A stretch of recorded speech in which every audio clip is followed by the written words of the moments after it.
che sovrintendeva il traffico di sostanze stupefacenti all'ingrosso, che si identificava con Giuffrida Salvatore, gravemente indiziato di appartenere al clan Cappello.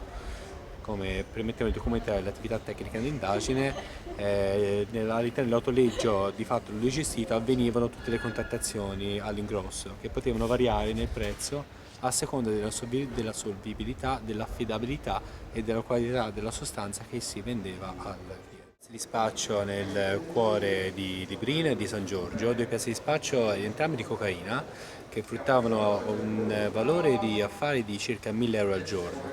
valore che si cercava di incrementare in tutti i modi,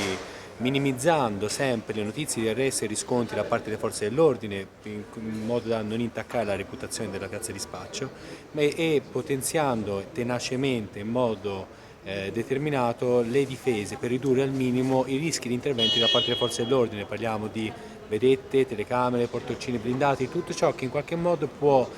diminuire o rendere più difficoltoso l'intervento da parte delle forze di polizia.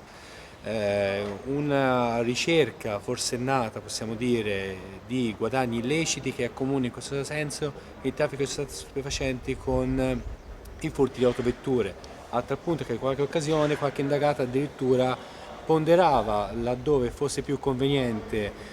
rubare autovetture piuttosto che dedicarsi al traffico di sostanze stupefacenti, e parliamo di traffico al dettaglio perché questa indagine ha permesso anche di riscontrare un traffico di sostanze stupefacenti, cocaina, all'ingrosso, parliamo di 42.000 euro al chilo,